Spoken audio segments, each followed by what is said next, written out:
السلام علیکم ورحمۃ اللہ وبرکاتہ، نحمده ونصلی علی رسولہ الکریم، اما بعد فاعوذ باللہ من الشیطان الرجیم، بسم اللہ الرحمن الرحیم، رب اشرح لی صدری ویسر لی امری واحلل عقدۃ من لسانی یفقہوا قولی۔ تلک وہ، امتن ایک امت تھی، ایک جماعت تھی۔ امت کا لفظ قرآن مجید میں 4 معنوں میں استعمال ہوتا ہے۔ امت کے 4 معنی ہیں، آگے آئے گا آپ کو پتہ چل جائے گا، لیکن یہاں ہلکا سا میں ذکر کر دیتی ہوں تاکہ جب دوسری جگہ دوسرے معنی میں آئے تو آپ کو یاد آ جائے، تو دہرانے سے چیزیں بار بار پختہ ہوتی ہیں۔ امت کا ایک معنی تو گروہ ہوتا ہے، گروپ آف پیپل، جو کہ یہاں معنی آ رہا ہے نیشن کے معنوں میں۔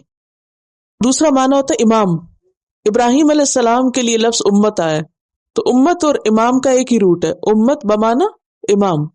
تیسرا ہوتا ہے وقت، ٹائم، وَذَّكَرَ بَعْدَ أُمَّةٍ، ایک وقت کے بعد اس کو یاد آیا، آگے آئے گا۔ اور چوتھا ہوتا ہے طریقہ، ملت کے معنی میں طریقہ، لیکن یہاں کس معنی میں؟ Group of people. قد تحقیق، خلط گزر گئے، خلا یخلو پڑھا پیچھے، اذا خلو الی شیاطین، وہاں معنی کیا تھا؟ اکیلے ہونا، تو یہاں معنی میں کر رہی ہوں گزر جانا، گزر گئے، چلے گئے۔ تو خالی کب ہوتا ہے؟ جب کوئی چلا جاتا ہے، جی ہاں۔ تو خلط کا یہاں معنی پاسٹ۔ لہا اس کے لیے، یعنی اس امت کے لیے، ما جو کسبت اس نے کمائی کی، دے ارنڈ، ولکم اور تمہارے لیے، ما جو کسب تم نے کمائی کی۔ اب آپ دیکھ رہے ہیں، ہے تو کاف سین باہی روٹ، کسب دونوں ہی جگہ کمائی کا معنی، لیکن کسبت ہو تو اس نے کمائی کی، کسب تم ہو تو تم نے کمائی کی، یوں میننگ بدل جاتا ہے۔ بس تھوڑی سی توجہ سے آپ بہت اچھی طرح خود بھی سمجھنے لگیں گے۔ ولا اور نہ، تسألون تم سوال کیے جاؤ گے، تسألون کا جو تا ہے یہ تم کے معنوں میں، اور پھر آ رہا ہے روٹ سین حمزہ لام سوال، سأل یسأل سے پوچھنا، سوال کرنا، اور واو نون جمع کی علامت۔ اما اس کے بارے میں جو کانو وہ تھے، یا عملون وہ عمل کرتے۔ پھر فرمایا تل کا امت قد خلت، یہ ایک جماعت تھی، ایک گروپ تھا، چلا گیا، گزر گیا۔ کون سا گروپ؟ ابراہیم، اسماعیل، اسحاق، یعقوب علیہ السلام کا۔ وہ تو چلے گئے اپنا کام کر کے، اپنا مشن مکمل کر کے۔ لہا ما کسبت، ان کے لیے ہے جو انہوں نے کمائی کی، جو کوششیں کی، اس کا اجر کس کو ملے گا؟ انہی کو ملے گا، ہمیں نہیں ملے گا۔ ولکم اور تمہارے لیے کیا ہے؟ ما کسبتم، جو تم نے کوشش کی۔ تو اس لیے کیا شرط ہے، کیا ضروری ہے؟ کوشش۔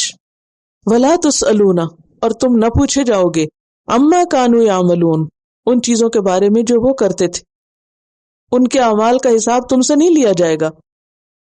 ہمارے ہاں ایک اور غلط فہمی بہت عام ہے، اور وہ کیا کہ میرا تعلق بہت نیک لوگوں کے خاندان سے، میں سید ہوں، میں امت محمد صلی اللہ علیہ وسلم میں سے ہوں، اور اس کو اپنے لیے شرف اور عزت اور اعزاز کی بات سمجھتے ہیں، اور ساتھ ہی یہ بھی سمجھنے لگتے ہیں کہ چونکہ ہماری نسبت ان سے ہے لہٰذا ہمارا انجام بھی ان کے ساتھ ہوگا۔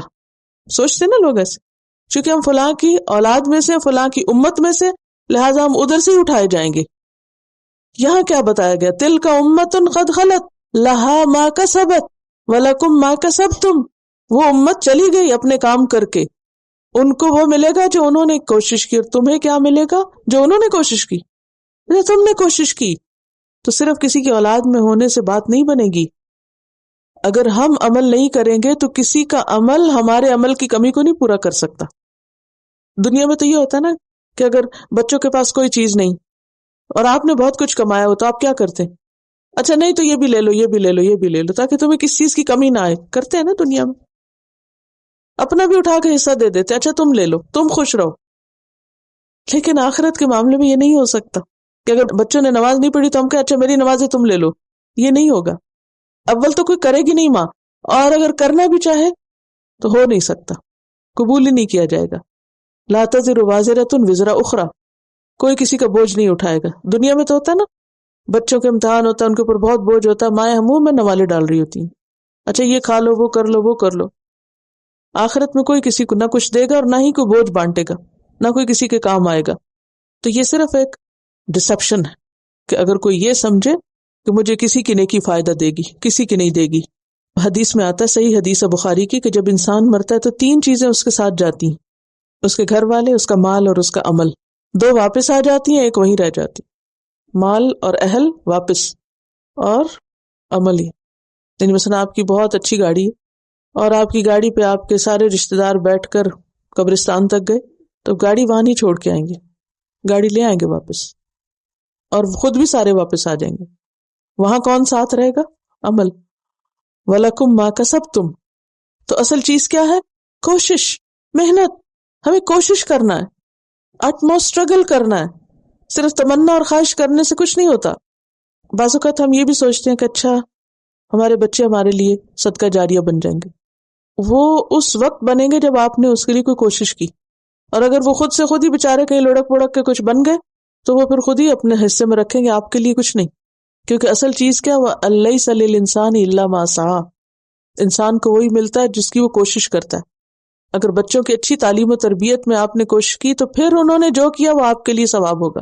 لیکن اگر آپ نے کوئی توجہ نہیں دی، نہ کوئی اس پہ مال خرچ کیا، نہ کوئی وقت لگایا، نہ کوئی تکلیف اٹھائی، نہ کوئی دعا کی، اور ان کو کسی اور سے ہدایت مل گئی اور آپ کو اس سے کوئی کنسرن نہیں، تو وہ اسی کے کھاتے میں جائے گی، آپ کے حصے میں کچھ نہیں. اور اسی طرح بچوں سے نہیں پوچھا جائے گا کہ اس کے باپ نے کیا کیا غلط کام کیے. وَلَا تُسْأَلُونَ عَمَّا كَانُوا يَعْمَلُونَ. تو اس آیت سے جو سبق ملتا ہے وہ کس چیز کا ہے؟ کوشش کا، محنت کا، کہ کچھ کرو. سبحانک اللہم و بحمدک نشہد ان لا الہ الا انت نستغفرک و نتوب الیک. السلام علیکم و رحمۃ اللہ وبرکاتہ.